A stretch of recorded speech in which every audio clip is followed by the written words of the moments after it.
गोरखपुर में मुख्यमंत्री योगी आदित्यनाथ ने बुधवार को दीनदयाल उपाध्याय गोरखपुर विश्वविद्यालय की हीरक जयंती समारोह में कहा कि विश्वविद्यालय को आगामी 25 वर्षों की ऐसी कार्य योजना बनानी चाहिए जिससे वह ग्लोबल रैंकिंग में अपनी मजबूत उपस्थिति दर्ज करा सके।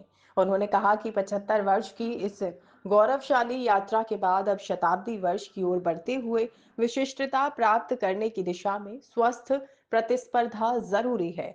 सीएम योगी ने विश्वविद्यालय को बधाई देते हुए कहा कि 1950 में स्थापित ये संस्थान आज वैश्विक पहचान की ओर अग्रसर है। कृतियों का प्रकाशन किया है, ऐसे कितने शोध ग्रंथ लिखे गए हैं, उनकी विशिष्टता क्या है, कितने पेटेंट फाइल हुए हैं, इन सब को लेकर के अगर आप बनाए होते, आपके पास एक रिकॉर्ड होता है।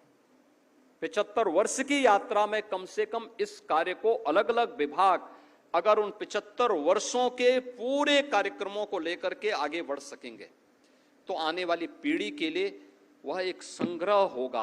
आने वाली पीढ़ी इस बात के लिए आपका स्मरण करेगी, इसके लिए कृतज्ञता ज्ञापित करेगी कि हमारी पुरातन पीढ़ी ने हमें धरोहर के रूप में ये सब कुछ बना करके दिया है।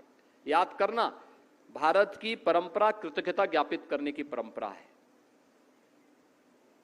हम गुरु पूर्णिमा का आयोजन इसलिए करते हैं क्योंकि भारत की ज्ञान की धरोहर को कृष्ण द्वैपायन व्यास ने संगीता के माध्यम से हमें सजो करके दे दिया, उन्हें लिपिबद्ध करके हमें दे दिया।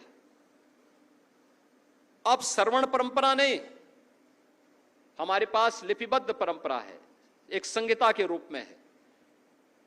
कोई भी व्यक्ति बिना किसी बाधा के जिसे अक्षर ज्ञान प्राप्त है वह व्यक्ति वेदों को देख सकता है।